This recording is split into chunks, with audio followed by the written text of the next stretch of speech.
Praise the Lord. Hallelujah. സ്തോത്രം സ്തോത്രം സ്തോത്രം സ്തോത്രം സ്തോത്രം സ്തോത്രം സ്തോത്രം. കർത്താവിൻ്റെ അതിപരിശുദ്ധമായ തിരുനാമം ഈ അനുഗ്രഹിക്കപ്പെട്ട പ്രഭാതത്തിൽ വാഴ്ത്തപ്പെടുമാറാകട്ടെ. പ്രിയപ്പെട്ട ദൈവമക്കളെ, നമുക്ക് ഒരുമിച്ച് 2025 മാർച്ച് മാസം 22-ാം തീയതി ശനിയാഴ്ച പ്രഭാതത്തിൽ കർത്താവിനെ ആരാധിക്കുവാനും കർത്താവിനെ സ്തുതിക്കുവാനും കർത്താവ് നമുക്ക് തന്നിരിക്കുന്ന നല്ല അവസരത്തിനായിട്ട് നമുക്ക് നന്ദിയോടെ സ്തോത്രം ചെയ്യാം. സ്തോത്രം സ്തോത്രം സ്തോത്രം സ്തോത്രം സ്തോത്രം സ്തോത്രം സ്തോത്രം. കഴിഞ്ഞ പകൽക്കാലം മുഴുവൻ കർത്താവ് നമ്മളെ കാത്തു പരിപാലിച്ചല്ലോ. നമുക്ക് അതിനായിട്ട് കർത്താവിന് സ്തോത്രം ചെയ്യാം. കരങ്ങളൊക്കെ ഒന്ന് ഉയർത്തി കർത്താവിനൊന്ന് സ്തോത്രം പറഞ്ഞ് നന്ദിയോടെ സ്തോത്രം, നന്ദിയോടെ സ്തോത്രം, നന്ദിയോടെ സ്തോത്രം, നന്ദിയോടെ സ്തോത്രം, സ്തോത്രം സ്തോത്രം സ്തോത്രം സ്തോത്രം സ്തോത്രം. രാത്രികാലം നല്ല ഉറക്കം തന്നതിന് കർത്താവിന് നമ്മുടെ കരങ്ങളെ ഉയർത്തി സ്തോത്രം ചെയ്യാം. സ്തോത്രം സ്തോത്രം സ്തോത്രം സ്തോത്രം സ്തോത്രം സ്തോത്രം സ്തോത്രം. ആരോഗ്യത്തോടെ സൗഖ്യത്തോടെ നമ്മളെ ഉണർത്തിയ ദൈവകൃപയ്ക്കായിട്ട് നമ്മുടെ കരങ്ങളെ ഉയർത്തി നമുക്ക് കർത്താവിന് സ്തോത്രം ചെയ്യാം. സ്തോത്രം സ്തോത്രം സ്തോത്രം സ്തോത്രം സ്തോത്രം സ്തോത്രം സ്തോത്രം. ആമേൻ. ഈ പകൽക്കാലം കർത്താവ് നമ്മളെ ജയോത്സവമായി നടത്തുന്നതിന്, ഓരോ നിമിഷവും അത്ഭുതമായി നമ്മളെ നടത്തുന്നതിന് നമുക്ക് കർത്താവിന് സ്തോത്രം ചെയ്യാം. Hallelujah hallelujah hallelujah. സ്തോത്രം. യഹോവ നല്ലവനല്ലോ, അവൻ്റെ ദയ ഇന്നും എന്നേക്കുമുള്ളത്. നമ്മളെ സൗഖ്യത്തോടെ ആരോഗ്യത്തോടെ സന്തോഷത്തോടെ സമാധാനത്തോടെ സ്വസ്ഥതയോടെ നടത്തുന്ന കർത്താവിന് നമ്മുടെ കരങ്ങളെ ഉയർത്തി നമുക്ക് സ്തോത്രം ചെയ്യാം. Thank you Lord, thank you Lord, thank you Lord, thank you thank you. നന്ദിയോടെ സ്തോത്രം. കർത്താവെ, അങ്ങ് നല്ലവനാകിയാൽ സ്തോത്രം, അങ്ങ് വിശ്വസ്തനാകിയാൽ സ്തോത്രം, അങ്ങ് മാറാത്ത ദൈവമാകിയാൽ സ്തോത്രം. ഇന്നലത്തെ സഭായോഗങ്ങളെ അനുഗ്രഹമാക്കി തീർത്തതിന് കർത്താവിന് ഞങ്ങൾ സ്തോത്രം ചെയ്യുന്നു. സ്തോത്രം സ്തോത്രം സ്തോത്രം സ്തോത്രം. ഏറ്റവും ശ്രേഷ്ഠമായി ഇന്നലത്തെ സഭായോഗങ്ങളെ അനുഗ്രഹമാക്കി തീർത്ത ദൈവകൃപയ്ക്ക് ഞങ്ങൾ സ്തോത്രം ചെയ്യുന്നു. ആമേൻ. നന്ദിയോടെ സ്തോത്രം, നന്ദിയോടെ സ്തോത്രം. Thank you Jesus, thank you Jesus, thank you Jesus. Hallelujah hallelujah. നന്ദി നന്ദി കർത്താവേ, നന്ദി നന്ദി. അങ്ങയുടെ ദയ എന്നേക്കുമുള്ളതാകിയാൽ സ്തോത്രം ചെയ്യുന്നു. ഹല്ലേലൂയ. സങ്കീർത്തനക്കാരൻ പറയുന്നു, ആമേൻ, സങ്കീർത്തനം 111 പറയുന്നു, യഹോവയെ സ്തുതിപ്പീൻ, ഞാൻ നേരിലുള്ളവരുടെ സംഘത്തിലും സഭയിലും പൂർണ്ണ ഹൃദയത്തോടെ യഹോവയ്ക്ക് സ്തോത്രം ചെയ്യും. തൻ്റെ ഭക്തന്മാർക്ക് കർത്താവ് ആഹാരം കൊടുക്കുന്നു. അതിൻ്റെ 5-ാമത്തെ വാക്യം, കർത്താവ് തൻ്റെ നിയമത്തെ എന്നേക്കും ഓർക്കുന്നു. ആമേൻ. ഹല്ലേലൂയ. നമുക്ക് ഒരുമിച്ച് പ്രാർത്ഥിക്കാം. പിതാവേ, യേശുക്രിസ്തുവിൻ്റെ നാമത്തിൽ ഞങ്ങൾ ഒരുമിച്ച് ഈ പ്രഭാതത്തിൽ അങ്ങേക്ക് സ്തോത്രം ചെയ്യുന്നു.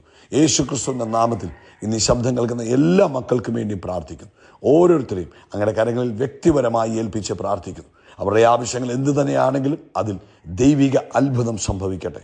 രോഗികളായി ആരെങ്കിലും ഉണ്ടെങ്കിൽ അവരിപ്പോൾ യേശുക്രിസ്തുവിൻ്റെ നാമത്തിൽ സൗഖ്യമാകട്ടെ. എല്ലാ രോഗത്തിനും അങ്ങ് നല്ല വൈദ്യനാണ്. അങ്ങ് അടികളേറ്റത് ഞങ്ങളുടെ സൗഖ്യത്തിന് വേണ്ടിയാണ്. വേദപുസ്തകത്തിൽ ഞങ്ങളോട് പറഞ്ഞു, അങ്ങയുടെ അടിപ്പിണരുകളാൽ ഞങ്ങൾക്ക് സൗഖ്യം വന്നിരിക്കുന്നു. ഇന്ന് പ്രഭാതത്തിൽ നസ്രയനായ യേശുക്രിസ്തുവിൻ്റെ നാമത്തിൽ അടിപ്പിണരുകളുടെ സൗഖ്യം ഇപ്പോൾ തൻ്റെ മക്കളുടെ മേൽ വ്യാപരിക്കട്ടെ. അങ്ങ് ഞങ്ങളുടെ വേദനകളെ അങ്ങ് കാൽവറിയിൽ ഏറ്റെടുത്തതിനായി സ്തോത്രം. അങ്ങ് ഞങ്ങളുടെ രോഗങ്ങളെ ഏറ്റെടുത്തതിനായി സ്തോത്രം. അപ്പോൾ യേശുക്രിസ്തുവിൻ്റെ അധികാരമുള്ള നാമത്തിൽ ഇപ്പോൾ രോഗികൾ സൗഖ്യമാകട്ടെ, രോഗികൾ സൗഖ്യമാകട്ടെ, രോഗികൾ സൗഖ്യമാകട്ടെ. എല്ലാ രോഗ ബന്ധനങ്ങളും യേശുവിൻ്റെ നാമത്തിൽ വിട്ട് തൻ്റെ കുഞ്ഞുങ്ങൾ ഇപ്പോൾ സ്വതന്ത്രരായിത്തീരട്ടെ. അതുപോലെ കർത്താവേ, മറ്റേതു തരത്തിലുള്ള ബുദ്ധിമുട്ടുകളിലൂടെ തൻ്റെ കുഞ്ഞുങ്ങൾ പോകുന്നെങ്കിലും അവരെയൊക്കെ കർത്താവ് വിടുവിക്കണം. ജോലിയില്ലാത്തവർക്ക് കർത്താവ് വഴി തുറന്നു കൊടുക്കണം. സാമ്പത്തിക ബുദ്ധിമുട്ടുള്ളവരെ അതിനകത്തുനിന്ന് വിടുവിക്കണം. കർത്താവ് വിവാഹപ്രായമായ കുഞ്ഞുങ്ങളുടെ വിവാഹം തക്ക സമയത്ത് നടക്കട്ടെ. കർത്താവെ, കുടുംബം ആമേൻ വിവാഹ ജീവിതം ആരംഭിച്ച് കുഞ്ഞുങ്ങളില്ലാതെ ഭാരപ്പെടുന്നവർ കർത്താവെ, അവരുടെ ജീവിതത്തിൽ കർത്താവ് അത്ഭുതം ചെയ്യണമേ.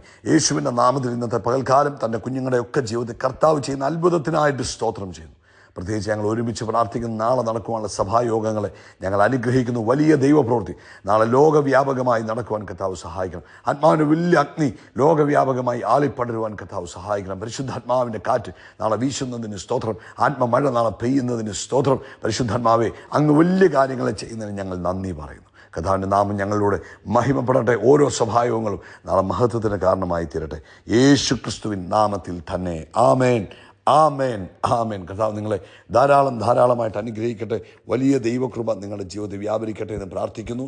നാളെ നിങ്ങളുടെ സഭായോഗം, നിങ്ങൾക്ക് നാളെ സഭായോഗമുണ്ടെങ്കിൽ നിശ്ചയമായിട്ടും നാളത്തെ സഭായോഗത്തിൽ വളരെ ശ്രദ്ധയോടുകൂടെ നിങ്ങൾ പങ്കെടുക്കണം. സഭായോഗത്തെ ഉപേക്ഷയായി നിങ്ങൾ വിചാരിക്കരുത്. ആമേൻ. സഭായോഗത്തിൽ പങ്കെടുക്കുന്നത് നിങ്ങളുടെ ജീവിതത്തിൽ അനുഗ്രഹത്തിനും നന്മയ്ക്കും കാരണമായി തീരും കേട്ടോ. അതുകൊണ്ട് സഭായോഗത്തെ ഒരു കാരണവശാലും നിങ്ങൾ ഉപേക്ഷയായി വിചാരിക്കാതെ ഇന്ന് നിങ്ങൾ പ്രാർത്ഥിക്കണം. എന്നിട്ട് നാളെ നിങ്ങൾ സഭായോഗത്തിൽ പങ്കെടുക്കണം. യാക്കോബിൻ്റെ ലേഖനം 4-ാം അധ്യായം അതിൻ്റെ 8-ാമത്തെ വാക്യമാണ് ഇന്ന് പ്രഭാതത്തിൽ പരിശുദ്ധാത്മാവ് നമുക്ക് തന്നിരിക്കുന്ന ആലോചന. അവിടെ പറയുന്നു, ദൈവത്തോടെ അടുത്ത് ചെല്ലുവിൻ, എന്നാൽ അവൻ നിങ്ങളോട് അടുത്തു വരും. പാപികളെ, കൈകളെ വെടിപ്പാക്കുവിൻ, ഇരുമനസ്സുള്ളവരെ ഹൃദയങ്ങളെ ശുദ്ധീകരിപ്പീൻ. അപ്പം ദൈവത്തോടെ അടുത്തു ചെല്ലുവീൻ എന്നാണ് കർത്താവിടെ പറയുന്നത്. എന്നാൽ അവൻ നിങ്ങളോട് അടുത്തു വരും. അവൻ നിങ്ങളുടെ ഹൃദയം ദൈവത്തോട് കൂടുതൽ കൂടുതൽ അടുക്കുക. അവൻ നിങ്ങളോട് കൂടുതൽ അടുത്തു വരും. ആമേൻ, സ്തോത്രം. അപ്പം നമ്മളോട് കർത്താവിൻ്റെ ആത്മാവ് പറയുക, നമുക്കൊരു നല്ല ഇൻവിറ്റേഷൻ ഈ പ്രഭാതത്തിൽ തരിക. B close with God. ദൈവത്തോട് കൂടുതൽ അടുത്തടുത്ത് ചെല്ലുക. അപ്പം അതിൻ്റെ റിസൾട്ട് എന്തുവാ?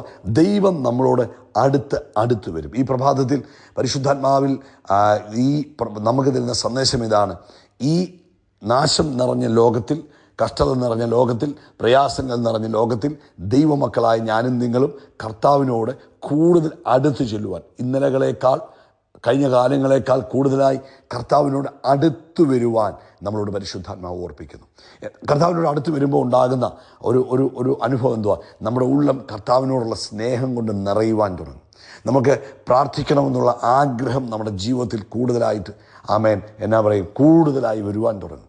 കൂടുതൽ അടുത്തിരുന്ന് കർത്താവിനെ പാടി പുകഴ്ത്തുവാൻ വരും, ആഗ്രഹം വരും. അവൻ്റെ വചനം കൂടുതലായി ധ്യാനിക്കണമെന്നുള്ള ആഗ്രഹം വരും. അത് കർത്താവിനോട് അടുത്ത് വരുന്നതിൻ്റെ ലക്ഷണമാണ്. അപ്പോൾ ഇന്ന് പ്രഭാതത്തിൽ കർത്താവ് നമ്മളെ ഓർപ്പിക്കുന്നു, അവനോട് അടുത്ത് വരണം, അവനോടുള്ള സ്നേഹം നമ്മുടെ കൂടണം. കർത്താവിനോടുള്ള നമ്മുടെ സ്നേഹം ഒന്നുകൂടൊന്ന് കൂടുവാൻ. ആമേൻ. പ്രാണപ്രിയനോട്, ആമേൻ, നമ്മുടെ ആവശ്യങ്ങൾക്ക് വേണ്ടി മാത്രമുള്ള സ്നേഹമല്ല, അല്ലെങ്കിൽ എനിക്ക് ഇന്നത് തരണേ എന്ന് പറഞ്ഞുകൊണ്ടുള്ള പ്രാർത്ഥനയാകുന്ന സ്നേഹമല്ല, മറിച്ച് കർത്താവിൻ്റെ അടുക്കിലേക്ക് കൂടുതൽ അടുത്ത് ചെന്ന് ദൈവഹിതം അറിഞ്ഞ് ആ ദൈവഹിതപ്രകാരം ജീവിക്കുവാൻ പരിശുദ്ധാത്മാവ് നമ്മളെ വിളിക്കുക. ആമേൻ. കർത്താവിൻ്റെ ഹിതം എന്തെന്ന് തിരിച്ചറിയുവാനും, കർത്താവിൻ്റെ സ്നേഹത്തെ തിരിച്ചറിയുവാനും, കർത്താവിൻ്റെ ഇഷ്ടത്തെ മനസ്സിലാക്കിയിട്ട് നമ്മുടെ ജീവിതത്തെ അതിനനുസൃതമായി ക്രമീകരിക്കുവാനും പരിശുദ്ധാത്മാവ് നമ്മളെ ഓർപ്പിക്കുന്നു. നമുക്കൊരാളോട് നമുക്ക് കൂടുതൽ അടുത്ത് ചെല്ലുമ്പോൾ ആ ആളിനോടുള്ള സ്നേഹം കൊണ്ടാണല്ലോ നമ്മൾ അടുക്കുന്നത്. അടുക്കുമ്പോൾ നമ്മൾ അദ്ദേഹത്തിൻ്റെ സ്വഭാവം അറിയുന്നു, ആ വ്യക്തിയുടെ സ്വഭാവം അറിയുന്നു, അവരുടെ ഇഷ്ടാനിഷ്ടങ്ങളെ നമ്മൾ തിരിച്ചറിയുന്നു. അതനുസരിച്ച് നമ്മുടെ ജീവിതത്തിൽ മാറ്റങ്ങൾ ഉണ്ടാകുന്നു. അതുപോലെ നമ്മൾ ദൈവത്തോട് അടുത്ത് വരുമ്പോൾ നമ്മുടെ കർത്താവിൻ്റെ ഇഷ്ടം ഇന്നത്, കർത്താവിൻ്റെ ആഗ്രഹം ഇന്നതെന്ന് തിരിച്ചറിയുന്നു. അതിനനുസരിച്ച് നമ്മൾ എന്ത് ചെയ്യും? മാറ്റങ്ങൾ വരുത്തുവാൻ ഇടവരും. ഇന്ന് പ്രഭാതത്തിൽ കർത്താവ് നമ്മളെ ഓർപ്പിക്കുക, അങ്ങനെ നമ്മുടെ ജീവിതത്തിൽ മാറ്റങ്ങൾ വരുത്തണം. കർത്താവിൻ്റെ വചനത്തിനകത്തുനിന്ന് നമ്മൾ അപ്പൻ്റെ ഹൃദയം മനസ്സിലാക്കിയിട്ട്, ഇഷ്ടം മനസ്സിലാക്കിയിട്ട്, ആമേൻ, അതിനനുസൃതമായി നമ്മുടെ ജീവിതത്തിന് ക്രമീകരണം വരുത്തുവാൻ കർത്താവിൻ്റെ ആത്മാവ് ഓർപ്പിക്കുന്നു. എന്നിട്ട് അടുത്ത വാക്യത്തിലാണ് പറഞ്ഞത്, നിങ്ങളുടെ പാപികളെ, നിങ്ങളുടെ കൈകളെ കഴുകുവിൻ. അല്ലെങ്കിൽ പാപം നമ്മുടെ ജീവിതത്തിൽ ഉണ്ടാകാൻ പാടില്ല. ദൈവത്തോട് അടുക്കുന്നവൻ പാപത്തിൽ നിന്ന് മാറിപ്പോകണം. കാരണം പാപത്തെ ഇഷ്ടപ്പെടാത്ത കർത്താവാണ് നമ്മുടെ കർത്താവ്. അപ്പോൾ നമ്മൾ എന്ത് ചെയ്യണം? നിങ്ങളുടെ ജീവിതം ശുദ്ധീകരിക്കുക. അപ്പോൾ നമ്മൾ കർത്താവിനോട് അടുക്കുമ്പോൾ, വിശുദ്ധരായ ദൈവത്തോട് അടുക്കും തോറും നമ്മുടെ ജീവിതം കൂടുതൽ വിശുദ്ധിയിലേക്ക് വരും. നമ്മൾ ദൈവത്തിന് ഇഷ്ടമില്ലാത്തത് നമ്മൾക്ക് തിരിച്ചറിയുവാൻ കഴിയുന്നു. അപ്പോൾ നമ്മൾ എന്ത് ചെയ്യും? അതിനെ നമ്മൾ നമ്മുടെ ജീവിതത്തിൽ നിന്ന് അകറ്റിക്കളയുവാൻ തുടങ്ങും. നിങ്ങളുടെ ഹൃദയം ശുദ്ധമായി സൂക്ഷിക്കുക. ഈ പ്രഭാതത്തിൽ പരിശുദ്ധാത്മാവ് തരുന്ന ആലോചന ഇതാണ്. ഈ മാർച്ച് മാസത്തിൻ്റെ ലാസ്റ്റ് വീക്ക്, ആമേൻ, അവസാനത്തെ ആഴ്ചയിലേക്ക് നമ്മൾ വന്നിരിക്കുകയാണല്ലോ. പ്രിയ ദൈവമക്കളെ, ഇന്ന് നമ്മൾ കർത്താവിനോട് കുറച്ചുകൂടെ അടുത്ത് വരുവാനും, നമ്മൾ ഒന്നുകൂടെ ചിന്തിച്ച് നോക്കുക. നമ്മൾ പ്രാർത്ഥിക്കുന്നുണ്ട്, നമ്മൾ ആരാധനയ്ക്ക് പോകുന്നുണ്ട്, ഒക്കെ ശരിയാ, ദൈവമക്കൾ എന്നൊക്കെ നമ്മളെ അറിയുന്നുണ്ട്. എന്നാൽ നമ്മുടെ ഹൃദയം കർത്താവിനോട് അടുത്താണോ ഇരിക്കുന്നത്? നമ്മുടെ ഹൃദയം ശുദ്ധമാണോ? നമ്മുടെ ഉള്ളിൽ അസൂയുണ്ടോ? നമുക്ക് ഇപ്പോഴും മറ്റുള്ളവരോട് പകയും പിണക്കവും ഒക്കെ നമ്മൾ വെച്ചിട്ടുണ്ടോ? നമ്മുടെ ഉള്ളിൽ ഇപ്പോഴും, ആമേൻ, വിദ്വേഷവും കോപവും ഒക്കെ നിറഞ്ഞു നിൽക്കുകയാണോ? അല്ലെങ്കിൽ പാപചിന്തകൾ നമ്മുടെ മനസ്സിലുണ്ടോ? പുറമേ നോക്കുമ്പോൾ നമ്മളൊരു നല്ല ദൈവ പൈതലായിരിക്കാം, ഒരുപക്ഷെ നല്ല ദൈവദാസനായിരിക്കാം, ആരുമാകാം. പക്ഷെ നമ്മുടെ ഉള്ളിൽ എങ്ങനെയാണ് നമ്മുടെ ജീവിതത്തിൽ എത്രമാത്രം നമ്മൾ വിശുദ്ധി ആചരിക്കുന്നുണ്ട്? ഈ ദിവസങ്ങളിൽ പരിശുദ്ധാത്മാവ് ഓർപ്പിക്കുന്നു, കുറച്ചുകൂടെ കർത്താവിനോട് അടുത്ത് വരുവാനും ഹൃദയത്തെ ശുദ്ധീകരിപ്പാനും പരിശുദ്ധാത്മാവ് ആഗ്രഹിക്കുന്നു. അതുകൊണ്ട് ഏൽപ്പിച്ചു കൊടുക്കാൻ നമുക്ക് എല്ലാവർക്കും. പിതാവേ, ഞങ്ങളെ തന്നെ ഏൽപ്പിച്ചു തരുന്നു. ഞങ്ങളുടെ ഹൃദയത്തെ ഒന്നുകൂടൊന്ന് ശുദ്ധീകരിപ്പാൻ പരിശുദ്ധാത്മാവേ അങ്ങ് ഞങ്ങളെ സഹായിക്കണമേ. ഞങ്ങളെ ഒന്നുകൂടൊന്ന് ശുദ്ധീകരിപ്പാൻ ഞങ്ങളെ ഒന്ന് സഹായിക്കണമേ. ഞങ്ങളുടെ ജീവിതം ഒന്നുകൂടൊന്ന് വിശുദ്ധമായി തീരട്ടെ. ഞങ്ങളുടെ വാക്കുകൾ ഒന്നുകൂടെ വിശുദ്ധമായി തീരട്ടെ. ഞങ്ങളുടെ ചിന്തകൾ ഒന്നുകൂടെ വിശുദ്ധമായി തീരട്ടെ. ഞങ്ങളുടെ സ്വപ്നങ്ങൾ വിശുദ്ധമായി തീരട്ടെ. ഇന്ന് പ്രഭാതത്തിൽ ഞങ്ങളെ പൂർണ്ണമായിട്ട് സമർപ്പിക്കുന്നു.